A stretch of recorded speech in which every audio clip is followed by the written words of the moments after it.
outside? Should I run and hide? How do I take my company worldwide? Do you love the law? Did you watch Hee-Haw? What's the weirdest thing that you ever saw? What's it like in court? Favorite sport? Can you help with my book report? Is my hair too long? Am I right or wrong? And do you mind if I sing along to anything? Ask Alan anything in the world. Hello, everybody, and welcome to this episode of Ask Alan, the podcast.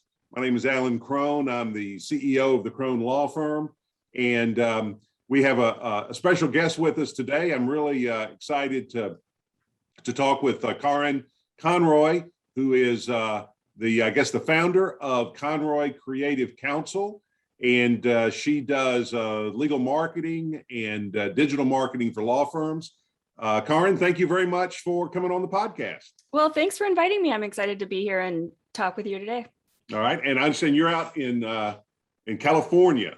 I am. Yeah. North, south, which part of California? In Southern California. I'm in Orange County. So kind of in between LA and San Diego. All right. So that's like one of the most perfect places to live, right? I mean, it's probably 76 degrees out there. It is, let's see, it is 66 right now because it's morning. So it'll get to 76 a little later, but perfect is, it is kind of a hard thing to define. And there's goods and bads for everything. And we definitely pay for the weather out here. I grew up in Minneapolis, so I can appreciate the difference in weather and all of that. But, we had this past year during 2020, in the middle of everything, we had these fires that came like right into our neighborhood, and my whole neighborhood had to get evacuated. There was 60,000 people in this community. We're all evacuated in the middle of the pandemic. And so that wasn't perfect. That was a little less than perfect. Well, I forgot out in California, you got the earthquakes, the mudslides, fires. Yeah. Exactly.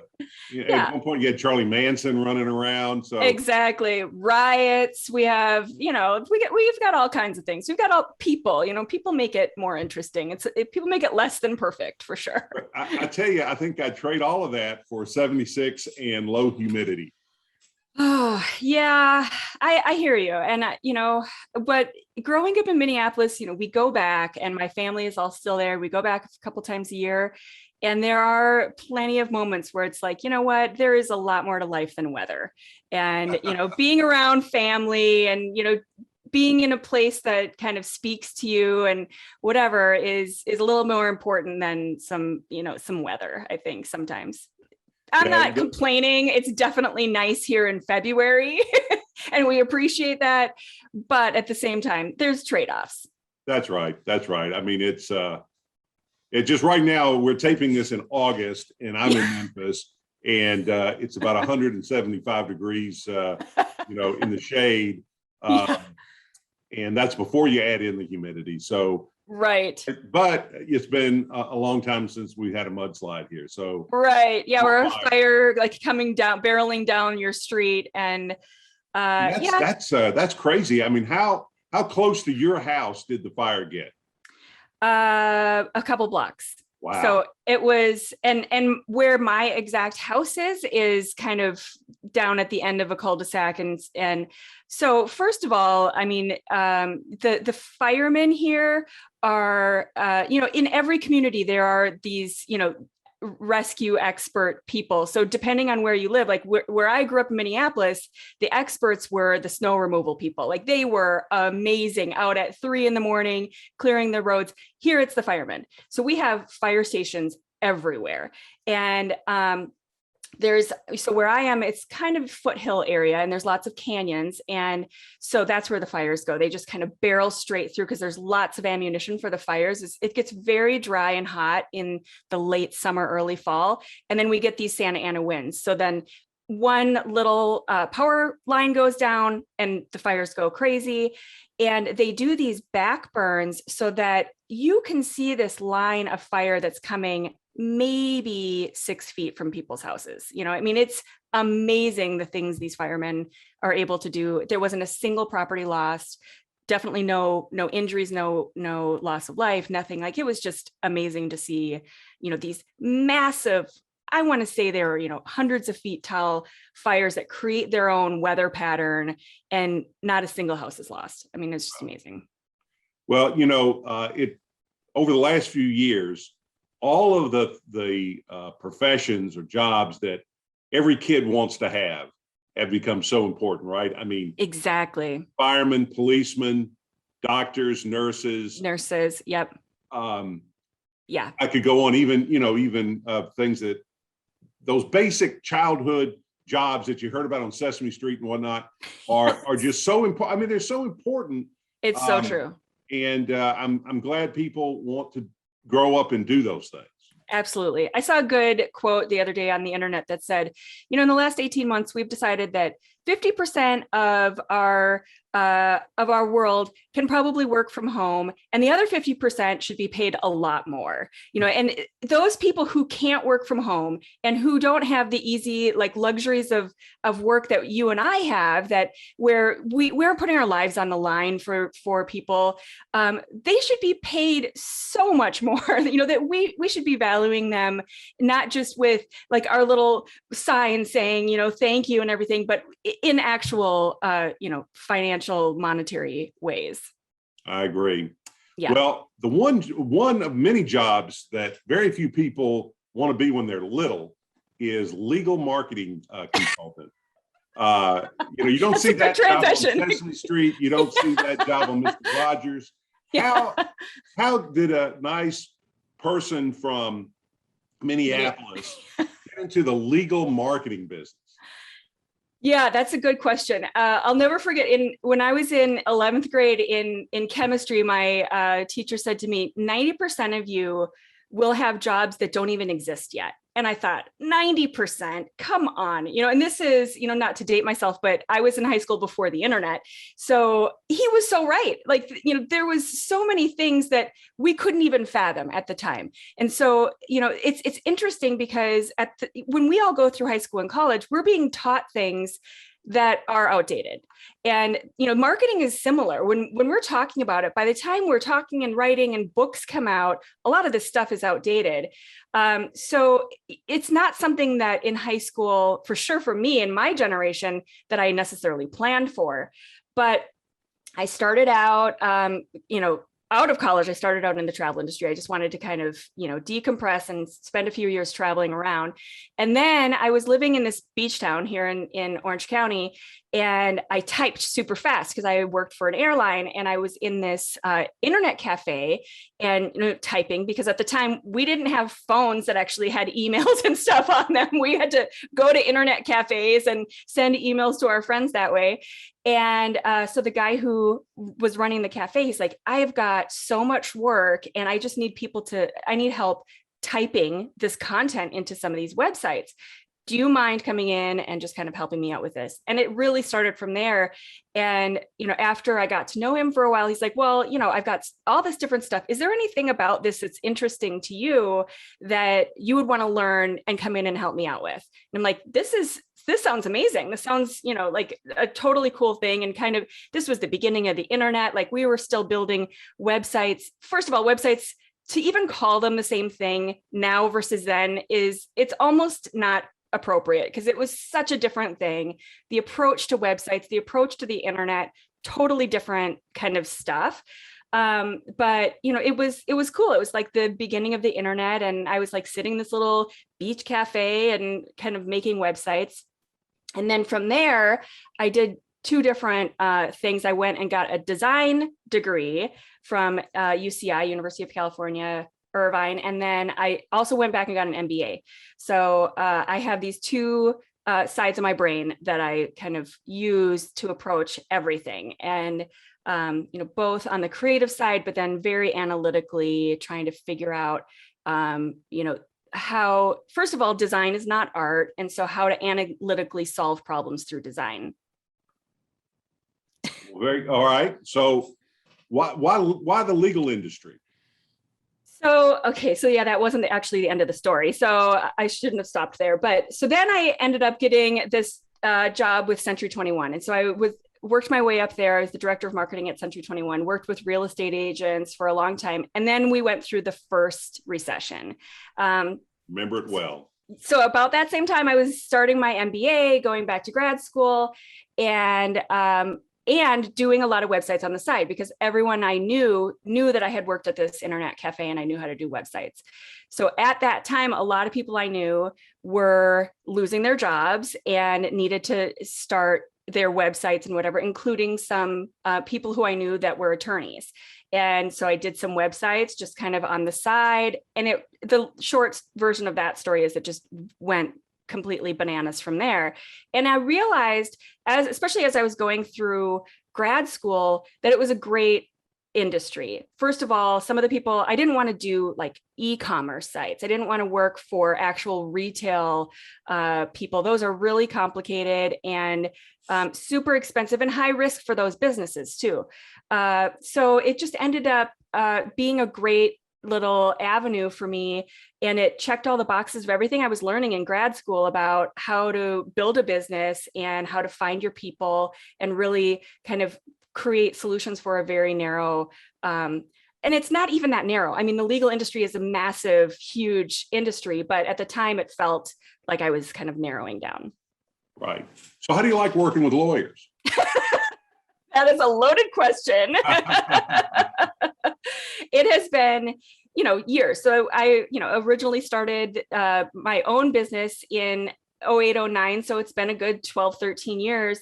And my kind of curvy answer to that I guess is that it's really important to find a way to find the right kind of clients, to find that good match where it's a good fit for both of you. So I have a very, very clear and concise and very, I don't sway from my rules about what clients I take in.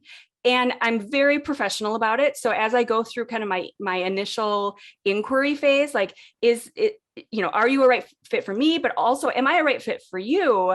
I have scripts, I have a system, I have this kind of whole intake process where I make sure that starting at, step one, we're both engaged and ready to work and it's a good fit.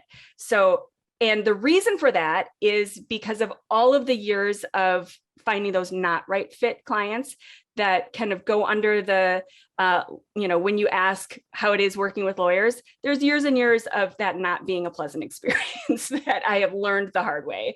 But, in any industry and any kind of business creation process, a lot of that stuff you learn the hard way. And it's not necessarily the industry or lawyers in general. It's just not finding that right definition of the right client for you. Is there a profile for law firms that you find your system works well with? In other words, big, small, particular practice areas? What are you looking for in a client? Well, it's a little more vague than that. Not totally vague, but yeah, I do have a kind of a fit where it's not a brand new attorney. Oftentimes, the red flags for me, and everyone should have these. Every law firm should have these red flags and kind of an intake process to know. But for me, if they're too focused on budget and they start talking about how, why shouldn't I just do it myself? Why can't I? And this is the same for even attorneys. This was the same for real estate agents. There's a version of do it yourself for every industry. So, real estate agents, it's for sale by owner, and it's for attorneys. It's why shouldn't I just do my case myself? And when those clients are coming in and they're in their mind, their decision is between you and doing it themselves, that's a red flag. First of all, they're not seeing your value. They're not coming in really engaged and ready to work with you. And that's probably not going to be a good fit unless sometimes there's that little voice like their spouse or their neighbor or somebody who's telling them to ask you that question. And so you can I can work through trying to figure out like, where's this question coming from? And, is this something that, you really care about or not? And if it just keeps going down that road where they're splitting hairs over cost and everything, I just say, okay, here's where you should go. Maybe you should try doing it yourself. And then usually in 6 or 8 months, I'll hear from you again and we'll have a different conversation. and that's great. And there's these things that I can't teach them through email and through an initial interaction that sometimes they have to figure out on their own. And same for, lawyers and most of our other industries. If you're not coming in wanting to recognize the value of an expert that you're seeking and pay them appropriately for that, then you have to go learn that lesson the hard way. So that's one kind of definition of the kind of client I work with, like recognizing the value, having the budget for that value. But I do typically work with sometimes solo up to mid to large size firms across a lot of different practice areas. So we work, the practice area doesn't matter as much as kind of just the attitude and the value coming in and being engaged and eager to work. I have lots of systems for intake and follow-up and all of that. And usually those good matches don't even get that way, down the road of the follow-ups and all of this stuff. They're usually ready to go. And, within the first couple of days, they just are ready, sign and hardly need any follow-up. They just kind of are, excited and eager. They see the value. We have a couple conversations and they're just, we just kind of feel it. It's like, when you meet that right person at the right time. Well, one thing I've learned over the last 20 or so years in trying to build a law firm is there are very few magic bullets.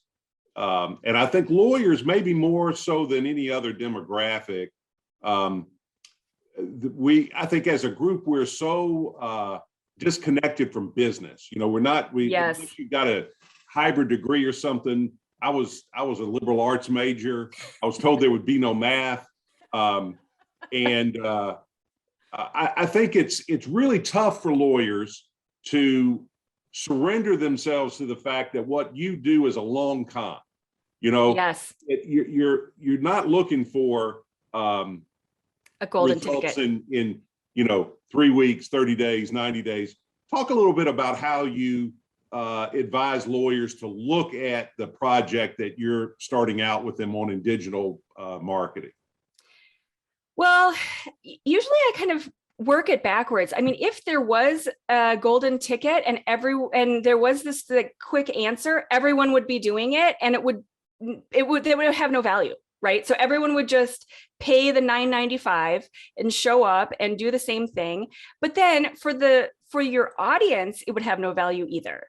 So you really putting the hard work in and figuring out those more complex messaging and strategy and the long game is what ends up paying off. So, and nobody wants to hear that because it just sounds more, complicated, but there's a reason why law school takes a bunch of years and costs a bunch of money. And so did my MBA. And I know we've all seen these like law school in 3 days and I've, especially for MBAs, because it seems like it's something that you should be able to just kind of pick up a book and read about. I know Seth Godin has this like alt MBA thing where you can go online and supposedly get an MBA in some online version. And it's like, okay, well, that's no one's accrediting that. And no one's accepting that as an actual MBA. And so for all of the same reasons, doing the work and putting the time in and really putting the thought and strategy and planning into anything is going to pay off more than just kind of trying to haphazardly slap together a bunch of answers that don't work. And it's going to resonate the same way with your audience. So you're going to look desperate. You're going to look like you're trying every little thing. You're going to have the chat bots and then the person walking out of the screen. And then you're going to have, this message and that message. And your eye is going to be bouncing all over the place. And the experience for your client is going to feel the same as the experience inside your head, which is, I am desperate. I need to pay my bills and I'm worried they're going to turn the lights off this month, versus I have sat down and planned this out and I have a strategy and I know that, the $5 million month is not going to happen next month, but this is my plan for the $5 million month. And I am going to slowly and methodically get there versus bouncing all over the place and going up and then way down, and then having these very like frenetic kind of manic sort of results, but they're all fake, and you're getting traffic, but it's all from the Ukraine and it doesn't make any sense, so it just is the way that makes the most sense, and it can't be faked, and it can't be shortened in any way. That's just kind of the way life works. Well, I thought you said something earlier very interesting, and I think it's absolutely spot on. And that is, if a lawyer had a website in 1999, I think that's about when Miles Mason and I first put up a website. You have a website now, they're almost completely different animals. Yes. And you've seen this evolution. What do you think has been the biggest change in the online? I mean, obviously the biggest change in legal marketing or advertising is the demise of the yellow pages, in my opinion. You put an ad in the yellow pages and you got more calls than you could deal with. Now that's not even an option. Yeah. What's the biggest change that you think a lot of people overlook in online advertising, maybe not just legal advertising? I think we've all become way more sophisticated. So we expect, as a user and as a visitor to whatever internet sites you're going to, you expect different things. So, if you can remember what it used to be like when you logged onto the internet, first you would either go to like Yahoo or Netscape, and you'd have these like portal things that were horrible, and it had like the weather and your news, and nobody does that anymore. We all seek our specific world of information, and we have our little bubble, but we also seek a specific, very high level kind of interaction on websites that is totally different from what we thought it was before. It was basically a brochure before, or a lot of times I even had clients, I remember way in the beginning, where it would be a one-page site and it would basically be a business card. It was like, here's my name, phone number, and address. And there was a time when it was even fancy if you could link out to a map. It was like, wow, that's fancy. So, we've come a long, long way, but as users, we have too. So now as users, we are expecting you to understand my problem, and that you instantly can tell me that you have the answer for my problem. And if you don't, I'm going to go find a different website that will. And if you look like every other law firm, I have millions of other choices. I'm going to go execute one of those other choices. So if you are X law firm in Y city doing Z practice area with bam, a picture of a skyline, boring. Like that is what everybody else is doing. And I don't care. You look like every other lawyer. I expect that you will be practicing in the same way as every other lawyer. I don't expect that you even totally understand my problem, because you're not communicating that to me. And I don't think that I'm worried about my problem, number one. I'm worried about your rates, number two, because I maybe have never worked with a lawyer before, and so I don't know how this all works. I'm worried about my list of worries, and you have not communicated that in any way. So I'm going to go find someone who does. So, and I will find someone who does. So, people who are solely focused on their search results and not the communication of that message are totally missing the boat. Because yes, that's great that you are ranking well and whatever, but then what? What happens once they land on your site? That is not the end of the story, that you are on page 1 on Google. The end of the story is whether they actually convert. So are they picking up the call? Are they picking up the phone? Are they emailing you? Are they actually are you getting inside their head so that they feel like you are the answer for their problem? And if not, there's a big gap there that needs to be filled. Right. And so are you a content marketing advocate, or are you a brand management advocate, or is it not one size fits all? So I call myself an agency. We have a whole team. We do all of the above.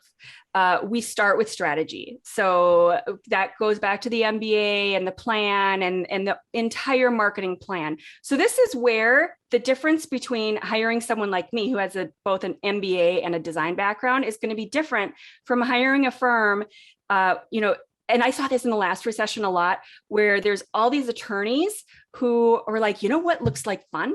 Marketing and websites. So I am going to leave I went to law school and I started a law firm and whatever, but that's kind of boring. And I'm over that. And I am going to left turn off this freeway and just do a complete 180. And I'm going to start a marketing agency. And so let's see, what is everybody talking about? SEO. Let's do that. Let's do SEO. That is not where you start. You start with a strategy. You start with the plan. You start with who are your clients? How are you going to reach them? How do you communicate to them? And then you add in all your tactics. SEO is just a tactic. Your website is just a tactic. The yellow pages was a tactic. And there are people who still do that. I mean, I work with a firm in this tiny little town in Tennessee, and those people still have yellow pages, and they, do elder law. So they are going to actually pull out their yellow pages. It is a tactic. If it works, that's great. It's still marketing. So you don't know which tactics to apply until you have that plan. And so to answer your question about like, basically, what am I? Am I a brand strategist, a content? We're a marketing agency.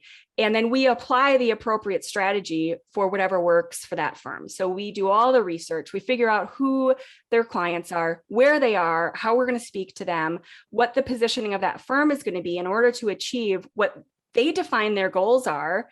And then we bring in the tactics as like step 6 or 7, whatever that might be, not as step 1. Well, one thing, you said a lot that I agree with, but one thing I definitely agree with is every lawyer is looking for a non-legal way to make money and escape. And there are quite a few people who have managed to escape. Those of us still left here, I wish more people would escape so that I've got less competition. Right. But it is interesting because there are a lot there. I can think of half a dozen just sitting here, folks that have done that, and some of them are very successful in both arenas. But it really has to be a holistic approach, I think.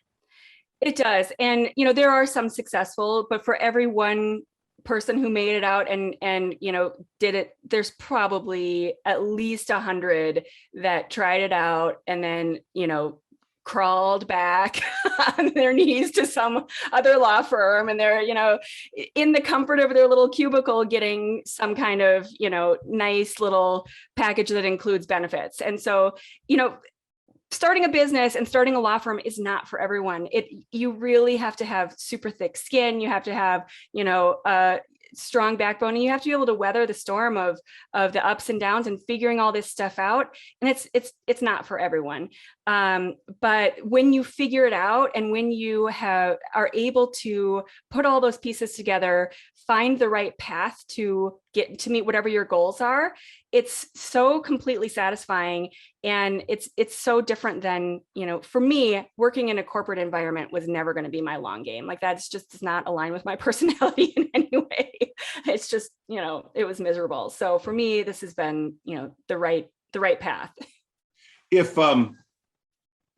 you were a young entrepreneur, what advice would you give her starting out to build a business? It's kind of the classic, what do you know now that you wish you had known then about starting your own business? Well, I've had that question a few times. And the first thing is that some of those mistakes and those stories that I have working with the people who weren't the good fit, I wouldn't trade them actually, because they're lessons that especially for me, I have a very assertive and dominant personality. I needed to learn some of those lessons and kind of be slapped across the face a little bit with some of these things where, first of all, my contract is so airtight because I only work with attorneys, and it's been seen by lots and lots of attorneys. And I've had people who I've worked with that are, halfway through a project are like, by the way, I think you need to change this and this. And so now it's fantastic. So the first thing to know is that there's going to be mistakes, and it's okay. And you're going to learn these things the hard way. And then it's going to make things better in the long run.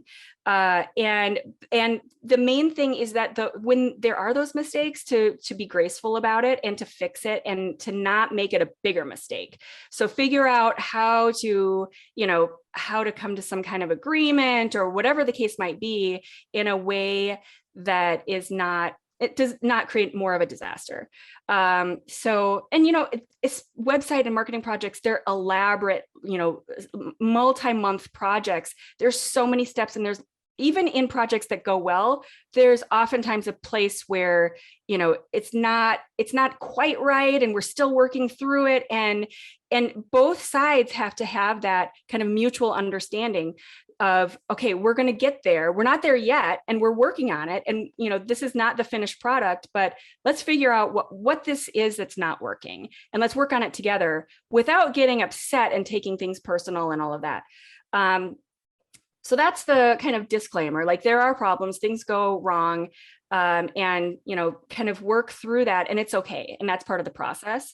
But also kind of recognizing who are the right people for my team and finding the absolute best and paying them for that, and not trying to cheap out with someone who I recognize from the beginning is maybe 70% of that other person who I really would love to work with, but it's kind of like, it's a little squeeze the budget, because it's always worth it. It's always worth it to get these people who will take it to the next level. And that's really been like the main thing that I've learned, especially in the last 3 to 5 years, where I bring in the right people and all of a sudden things just shoot up exponentially. Well, let me go the other direction now. Put on your Swami hat, look in your crystal ball. What do you think? What do you think the future is for online marketing and just marketing in general? There's marketing in general, and then there's legal marketing. And legal marketing is typically, I would say, 3 to 5 years behind the rest of the world. So at least. So the future for legal marketing is kind of the stuff that people in the rest of the world are doing, like today, or maybe even like 6 months ago from now. That may be the most valuable tidbit I have heard in a long time. Yeah. So look around, like the cool, fancy, actually innovative world. So not the legal industry. Like, look at what social media companies are doing, and look at, wherever you're seeing innovation, and what are they doing? And then figure that, okay, lawyers are going to figure that out in about 2 or 3 years. Now, I will say COVID did expedite things a lot.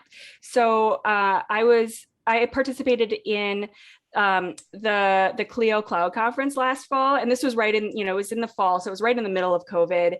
And they have this report where they talk about the state of the legal industry, and they interview a whole bunch of people. And they basically, the short version, kind of summary statement of their whole report is that COVID expedited where they expected the legal industry to be by at least 3 or 4 years.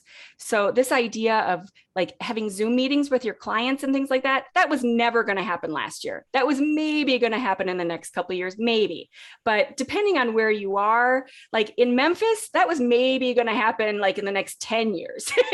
Like the idea what are you saying? Well, there's certain areas that are a little slower. It probably happened 25 years ago. Right. I don't know. It depends. There's little pockets of people who just really hold out. But all of a sudden, we were forced to try these things out and think, oh my gosh, am I really going to be on a Zoom meeting and they're going to see me? Like, I would rather be on the phone where I could just, look at however I look. But then it just became normal and everybody was used to it. And so we did have a little blip where all of a sudden there's going to be this sort of fast forward for the legal industry where we got technology and things have expedited, and clients have a different expectation now too. I've seen a lot of smaller firms where they have these, we can meet by Zoom, we can do this, that, and this is not stuff anybody ever put on their website before. It was always, feel free to come into my office. I've got some great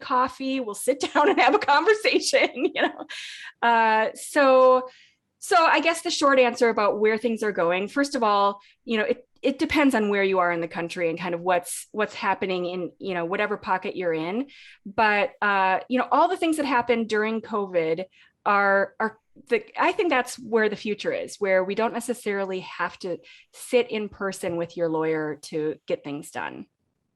I told my folks in one of our huddles on Zoom, even though we're all back in the office, we're still doing our huddles on Zoom for a lot of reasons. But while we were having one day, I got an email that caught my eye that I showed everybody that Amazon had delivered a package to my house, and I got an email with a photograph of the package. And I said, this is our competition. Yeah. It's not law firms. It's the expectations the rest of the world is creating about what customer service means. Yep. And everybody looked at me like I was crazy. But No. I really believe that.